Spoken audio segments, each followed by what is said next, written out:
Welcome to the Freak Show, fellow freaks. I'm Matthew Brockmeyer, And I'm Christa Carmen. and this is Murder Coaster. ladies and gentlemen. We are absolutely delighted to welcome to the show Nicole D. Phoenix, who recently co-authored the book Happy Face, A Family of Monsters, with Keith Hunter Jesperson, the infamous Happy Face Killer, a long haul truck driver who murdered at least 8 women in the 1990s. The book is a memoir of the killer where he attempts to set the record straight about his life. Welcome to the show, Nicole. Hello, thank you for having me. Thank you so very much. Yeah, welcome, I, Nicole. And just wow, Matt and I have been waiting to speak with you. We're very excited. And yeah, I can only imagine what it would be like to write a book with a serial killer. To get us started, can you tell us how the project came about? so I myself had been incarcerated for a small length of time, and in that time I learned that everyone has a story to share, but yet there's things that you can really understand from individuals what put them there. And people like Jesperson are like the utmost extreme of any kind of criminal mind.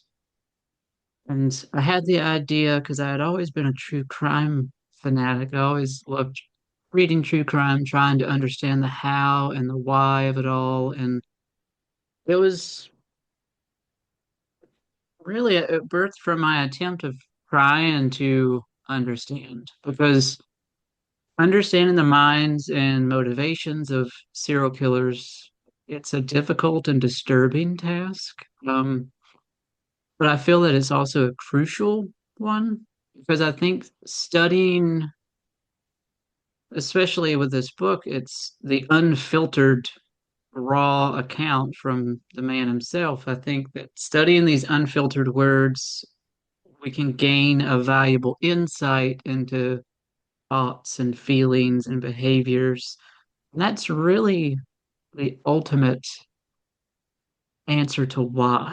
And I think that's why this was birth. It was from the wanting to understand, wanting to comprehend how someone who was just your everyday truck driver, normal, seemingly normal person, wife, kids, just wants to do the things that he did.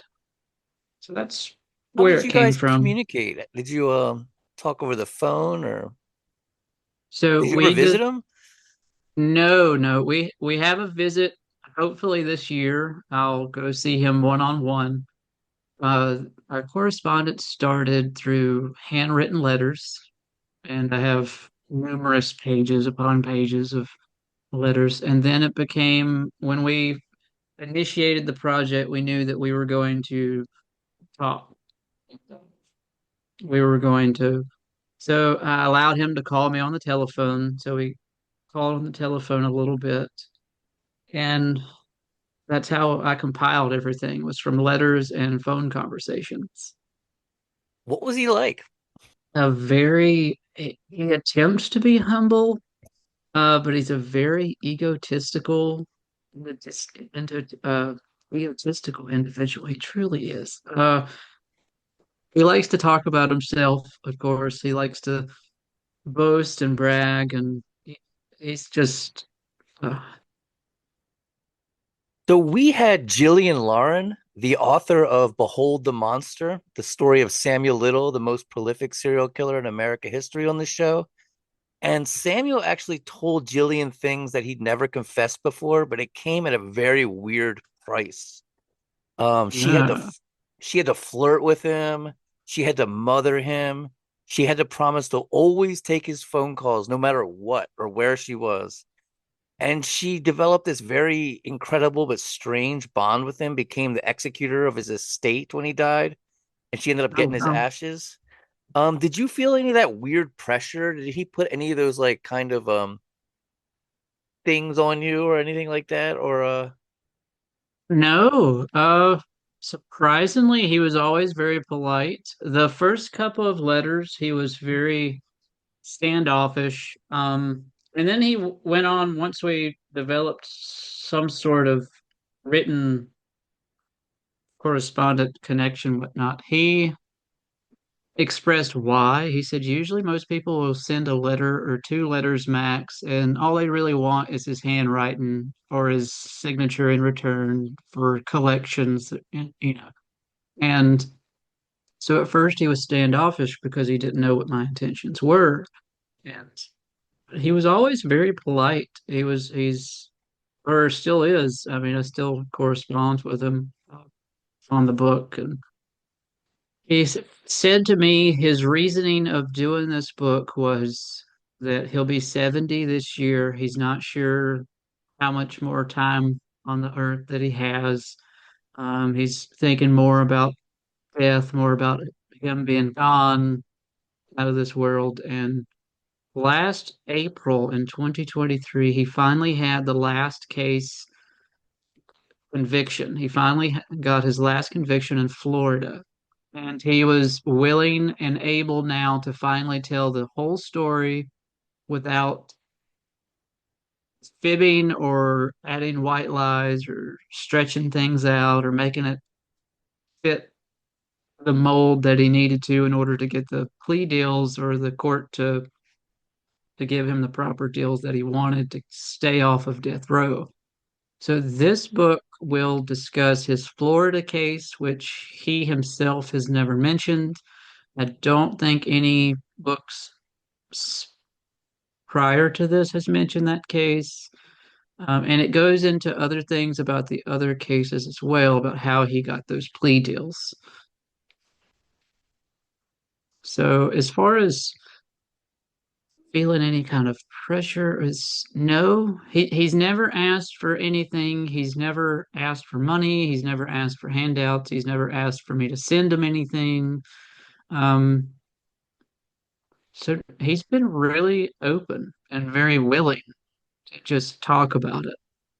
And I think it's a lot to do with the fact of his age. And maybe my letter just came at the right time in the right frame of thought. And, because his case is from the 90s. I can't imagine there's a lot of people that write him anymore saying, hey, let me tell your story. I just don't see a lot of people doing that. So I think my letter just came at the right time for him. And him being the age he was and the time of it being a conviction, it was just serendipitous in a way. It was a happy accident that I was able to get him to open up about these things. So that is all incredibly interesting, and I'm especially intrigued by what you said that you think he kind of opened up more because the Florida case wrapped up. One of the things that Matt and I had talked about were some of the inconsistencies. Yeah. So he claims he wasn't a necrophiliac, but in the confession letter that he anonymously wrote to the Washington County Mhm. courthouse, he did say, quote, I raped her before and after death. And then he doesn't talk about arson in your book, but that's part of the creation of a serial killer. So we were just kind of curious if you found inconsistencies when you were corresponding with him Uh, and putting the book together. yes, multiple. But he said to me personally that a lot of the things that he shared with the creation author, forget Olson. Jack Olson, yeah. Yeah, he said that a lot of the things that he shared with Olson was either warped or not written to his writing, that he took liberties and changed his words. And he said that the author even visited him once and admitted to him personally that he embellished and exaggerated certain things to make it juicier, to make it more. And this was Keith saying this. How much truth it is, I have no idea. he is a convicted serial killer, so can he be trusted to have, probably not. But And so Matt, I might have jumped the gun a little bit. I know you had some questions about some inconsistencies that you were curious in as well. Well, the main one. Well, I was actually living in Oregon when this case broke, so I remember it very well. And yeah, I had read Jason of a Serial Killer before and everything. And part of it in he like gives very graphic and disgusting recounts of torturing animals. yeah, And then his daughter later confirmed that, saying that she had seen him torture animals. But in this new book, he denies all of that and says he doesn't know where his daughter got it. He even yeah. says that she says that he got kittens out of the basement, and he's like, "Well, we lived in a trailer. There was no basement." So I mean, why? Why would he refute this or say it before? And is he trying to make himself look in a better light? I just it's hard to understand the mind of someone like that. It truly is. Whether or not it's true of what he said that Olson added things to make it more exaggerated or more juicy or more thrilling for the crime reader to read. I don't know whether or not it's hard to say. It's hard to believe someone like him. So I don't know if it has a lot to do with his age, whether or not I mean, he's in prison. He's almost 70 now. He turned 70 in April, I believe that's when his birthday is. And in prison, 70 is like being 100. You're not, yeah, because it's a very awful place to have deteriorating health. So he just suffered from a few different health issues a while back. So I don't know if he's wanting or wishing or hoping that someone might see him in a better light. Maybe. I don't know if it truly matters to him or not. But it is interesting to read the various things because I had read that book by Olson, and then I had also read Phelps's book, The Friendship with a My Friendship with a Serial Killer, I think was the name of it, that he also wrote about Jesperson. And it's like all three in the book that I've written with Jesperson himself, it's like all three books are like a different take and they all have different things in different orders, and it's like, well, what what's the truth? Yeah, and I mean, sometimes we have to just remember, like, nobody's memory is infallible. So sometimes it might just be a matter of sheer what you remember. But it is, we were wondering, we were talking about, talking about him wanting to paint himself in a better light. So he's kind of denying torturing animals and having sex with dead mo bodies. And correct me if I'm wrong, he still has not expressed any regret for the actual killing of the women that he's admitted to. So if you are curious, I will read a little snippet of his book, and it, in a way, will answer that question. Yeah, absolutely. This is as close as you're ever going to get from him expressing any kind of actual sorrow or regret or guilt or anything. Uh, Yeah, let's hear it. I'm intrigued. okay. So this was a short essay that he wrote that is near the end of the book. Um, So he entitled it Defying Stupidity. Stupidity. After everything you have read in this book, you may still have questions, such as what advice do I have for those who are thinking of murder? How can you not be a murderer's victim? And the ultimate why about everything. Almost 30 years behind bars, and I have no real reason for people. No real answers. Not what people have been told already. It always comes down to pluses and negatives, tipping of the scales to what's important in our life. What are you willing to lose? I lost everything when the doors closed behind me. I cried to myself. While I was killing, I gave no thought to what my actions would do to my family. Why? Because getting caught never entered my mind. But sitting here in a 6 by 8 foot cell for the rest of my life really hits home. What life I have left is defined by how I lived it outside these walls. I killed myself being a murderer. I only have one life to live, and we have to make it quality. Toss it, not toss it off like trash. Am I boring you with feeling sorry for myself? Boo hoo. Getting caught as a serial killer will do that for you. Poor, poor, pitiful me. I get it. You're not convinced. My advice is to not do it. And some of you will go ahead and become murderers regardless of what we convicted murderers tell you. Why? Because you believe you are special and not as stupid as us. You believe you'll do it right and not get caught or tell on yourself. You think you can commit the perfect murder. I've heard people claim I believe I'm cured of being a killer because I have said I would never kill again. But I've learned my lesson being in prison for the past 29 years. Cured? Are we calling murder a sickness? Curable?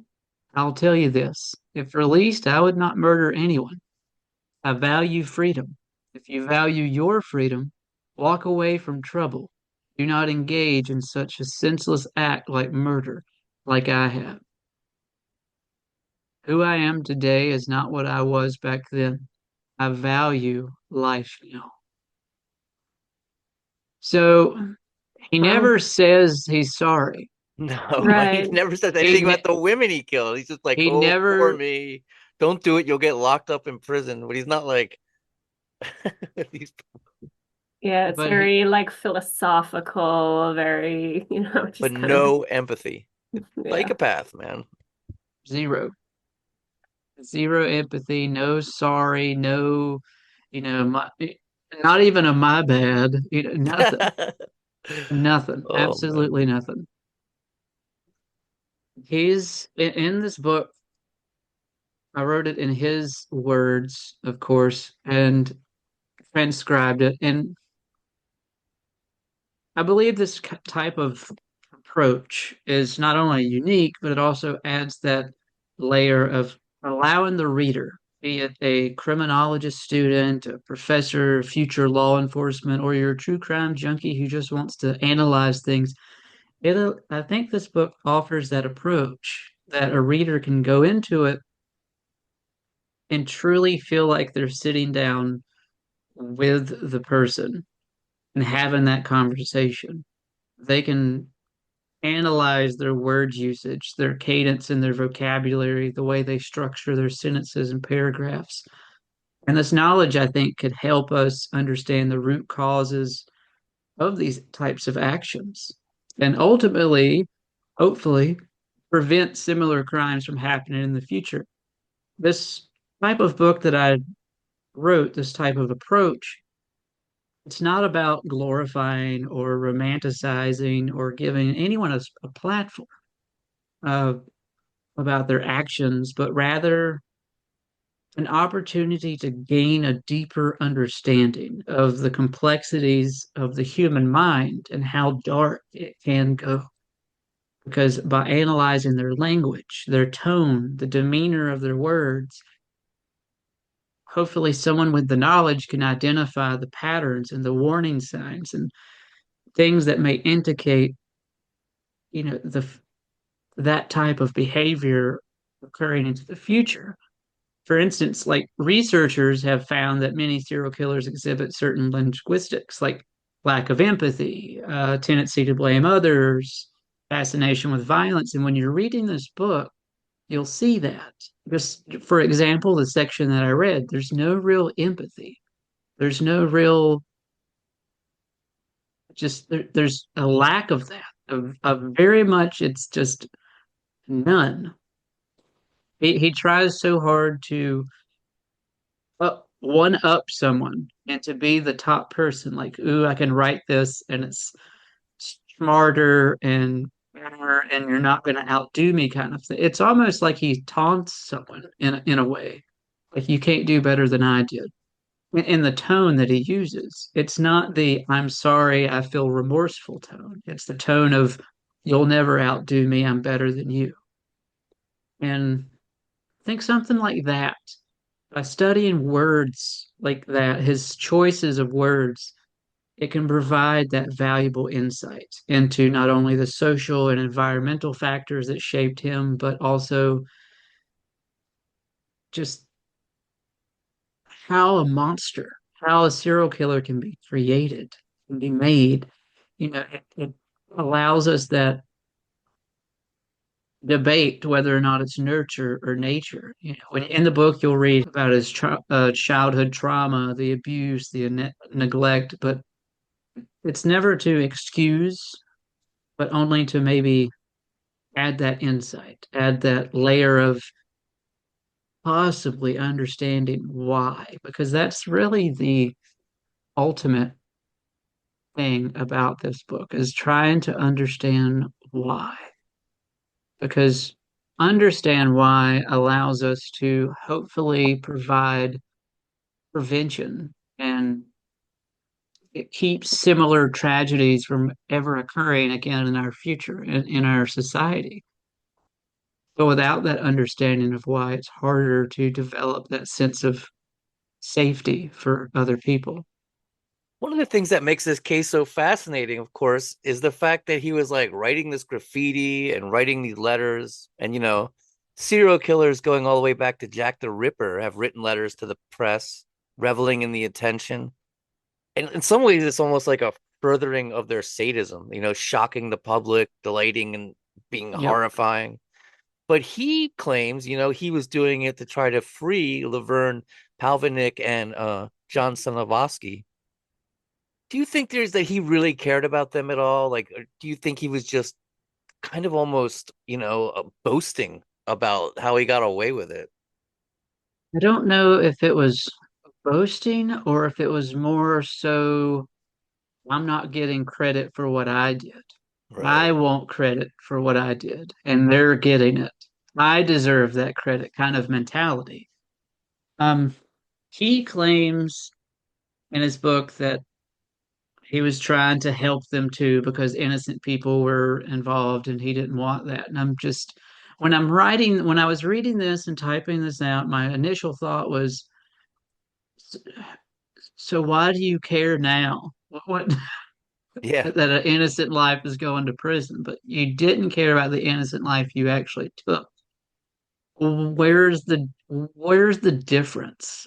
And it's fascinating the contradicting contradictions that he does say is for that. I mean, he cared about them going to prison, but he didn't care about the women that he took lives for.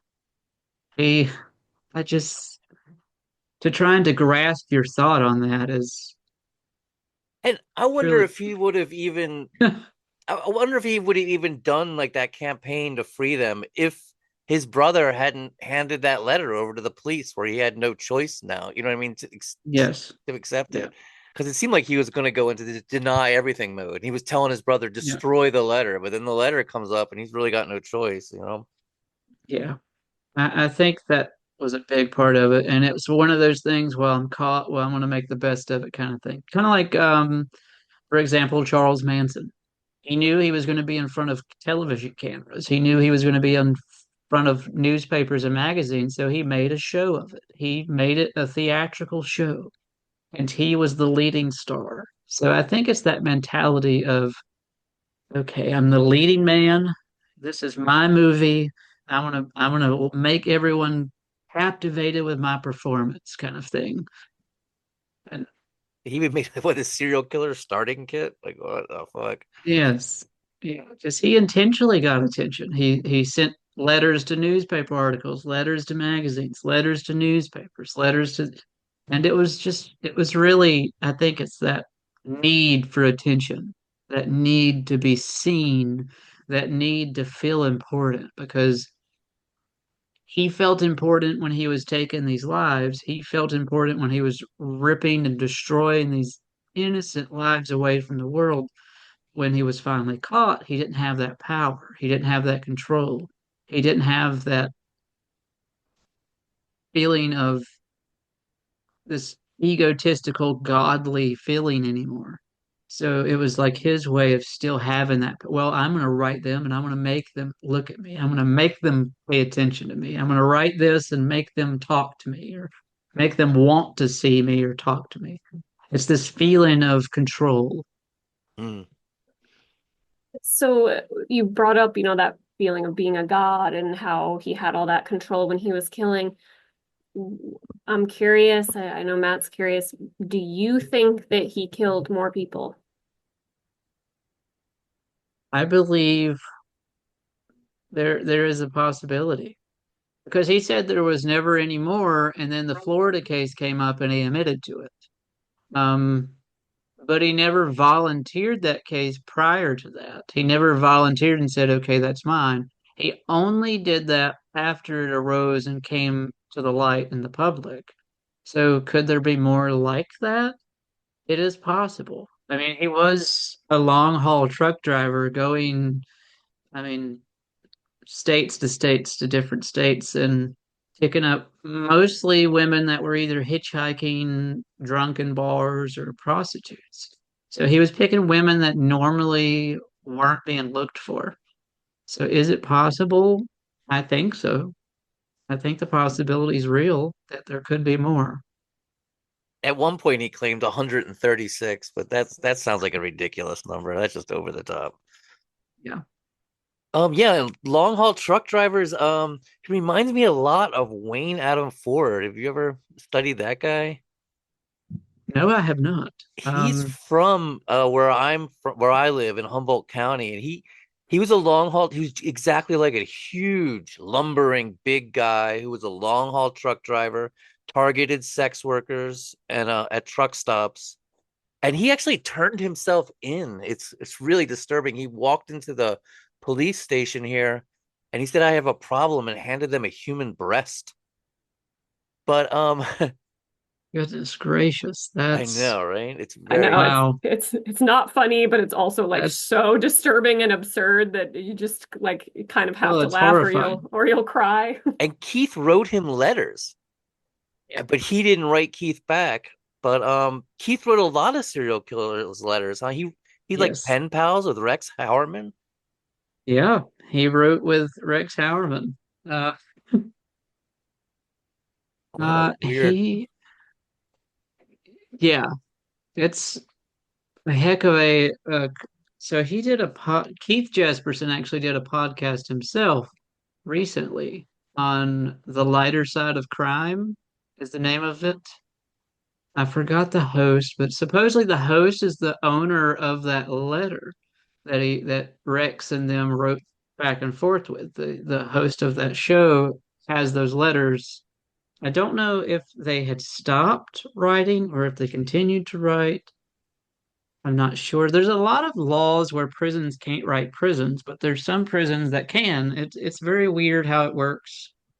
Um, but yeah, it's he claims he does it because he wants to warn them how the court system works, and he wants to make it easier of case trials. And he's the better, of course, he's the better man trying to give them hints on how to make it quick and simple and less drawn out, and the quickest closure for everyone. And so he's just being the helpful guy that he. So that's how he claims this all came about as far as him writing other convicted killers. It's so bizarre. Like I want to help other serial killers. I want to ease their burden. Like, like what the fuck, man? Talk about no regret or no remorse. You know what I mean? None, Yeah. none whatsoever. The writing of his, it's the way he writes is the murders is very nonchalant. Um, One chilling line that I wrote that he wrote to me that I had to type out was one thing that he said. He said that I never kept anything from them. I didn't need souvenirs. I had their memories, and that was enough. I had the thought of what I could have done with them, and that was enough to make me sleep good at night. I just thought that was very chilling. Yeah, He that's reveled in his exactly. fantasies. He used them as masturbation material. That's what he Yeah. said. What I remember him saying about one person he let go. He was like, "Well, I kissed them and I felt them up, and that was enough for my masturbation fantasies. And I would just think about what it would be like to kill them, but I was able to let them go." Yeah. It's very dark. And So dark. some of the letters he writes that were outside of this project, outside of this book, it's still that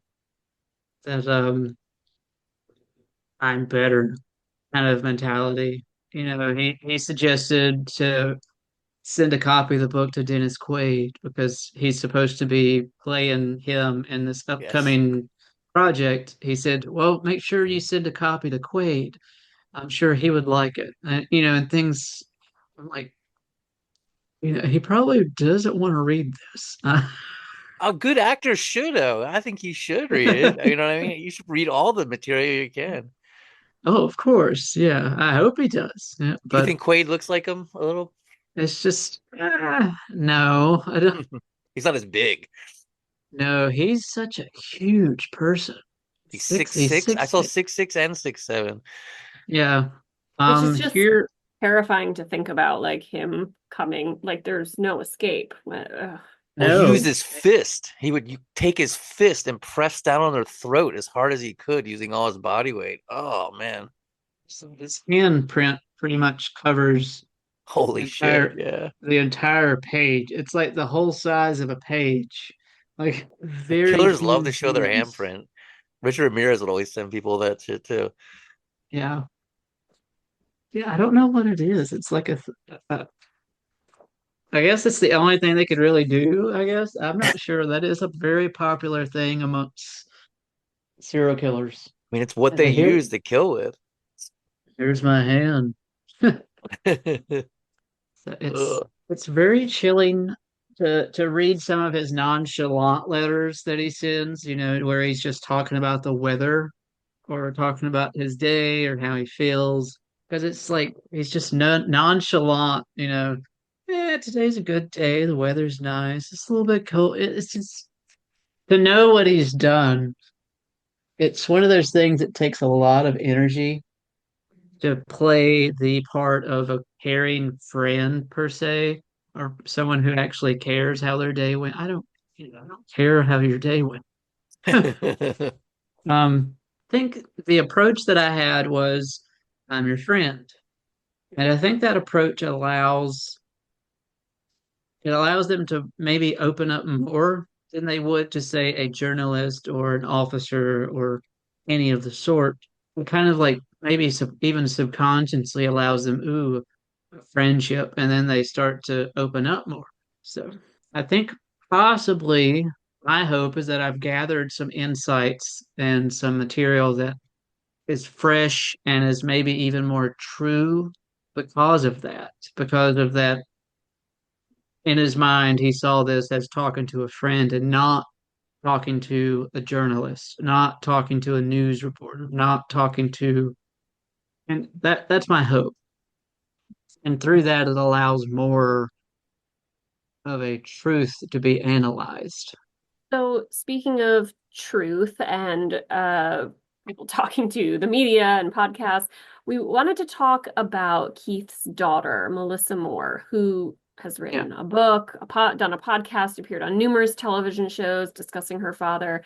My understanding is that Keith is not very happy about this, and it appears he denies a lot of what she says.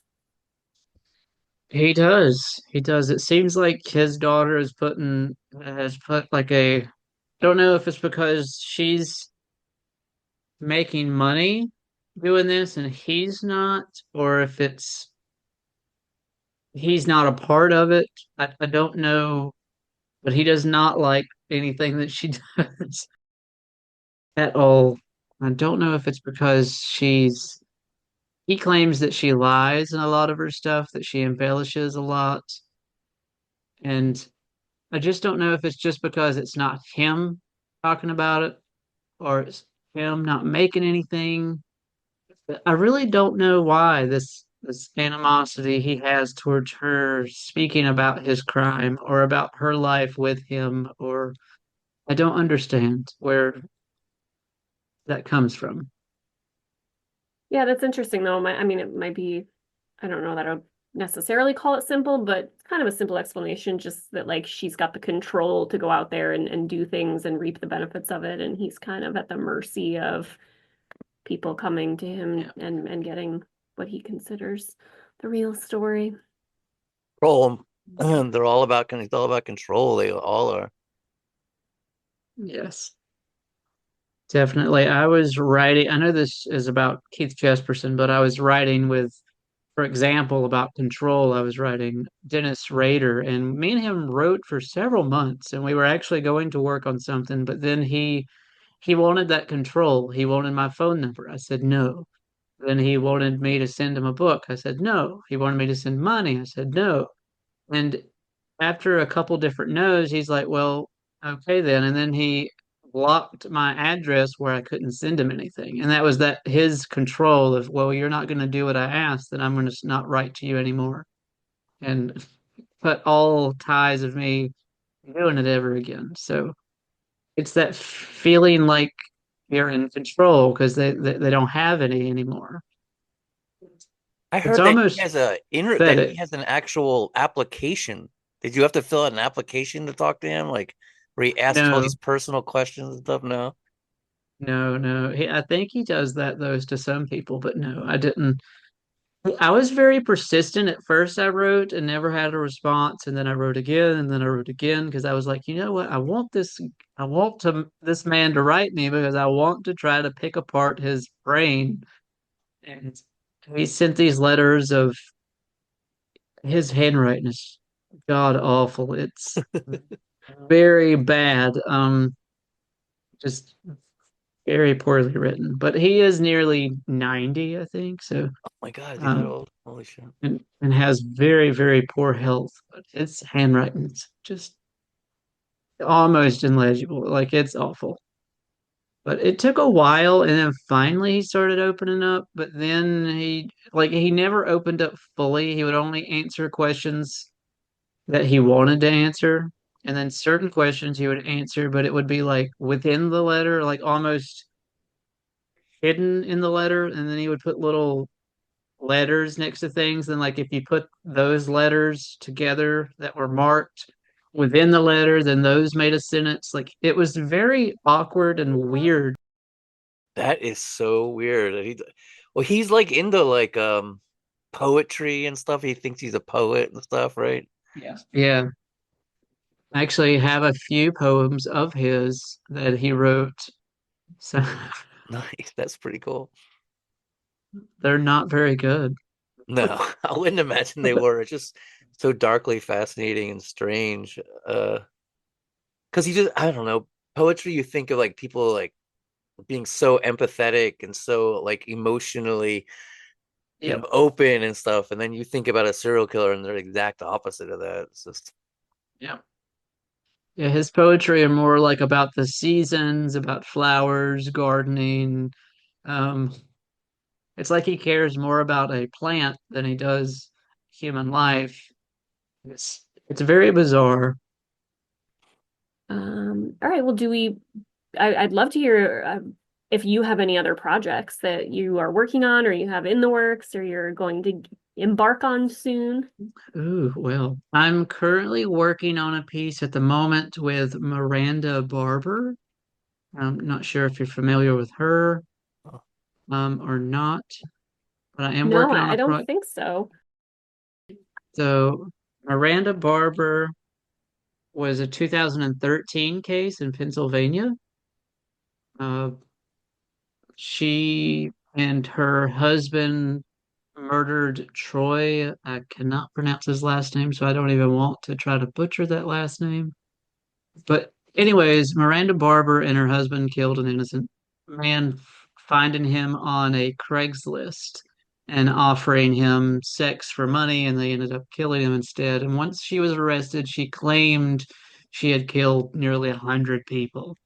And it blew up in the media because of this, allegation. And, it was false. There's no connection to her to any other murder except this one that her and her husband did. And I'm working on a project with her to tell her story and to tell the truth of one, why did you do it? You were only 17, you were a teenager. Um, Wow. where did this thought come from? Why did you do it? And also, why did you claim so many? Where did these thoughts, where did the idea of this is okay form? Because you were a teenager. So that's one project I'm working on at the moment. I'm currently also talking to the serial killer Paul Rudge. I'm talking to him out of Illinois. Hopefully, I'm able to share his story and his life, similar to how I've done with Keith Jesperson.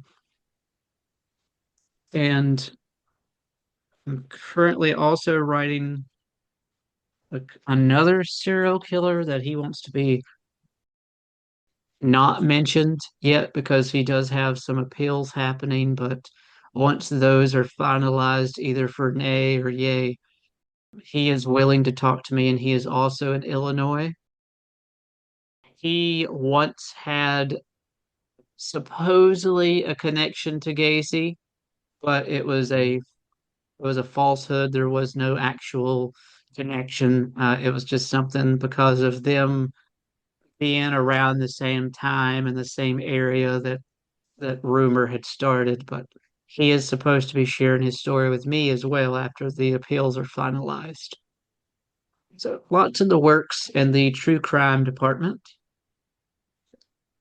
Fascinating. Hopefully, we can have you on again to talk about those books when you get them done. Yeah, Yeah, of that's course, so of cool. course. I'm kind of curious now that I'm hearing all of your upcoming projects. Where do you think your whatever you want to call it, love for, obsession with, appreciation for true crime comes from? I think it's that need of wanting to know why, wanting for a better tomorrow, wanting to understand how someone can be so vile. Because when you really think about the world and about life, positivity and kindness cost nothing. You actually have to go out of your way to be mean or negative. You have to expel your energy and use it up. And that's why a lot of negative people are so mean-spirited. But this is like the ultimate, like, you're truly going out of your way to do some of the most dark and heinous things and to understand why, you know, to understand what for, um, and the want to try to gather that information and to gather that insight of why. And I think it all boils down for the hope for a safer, better, more positive tomorrow for not only myself, but for just society as a whole. I want people to be able to not have to worry about truck drivers like Keith Jesperson coming to a rest stop and you have to watch over your shoulder. I want people to be able to be home with their kid cooking dinner like the family that Raider broke in on. I want people to feel safe and not only their home, but out and about to feel safe.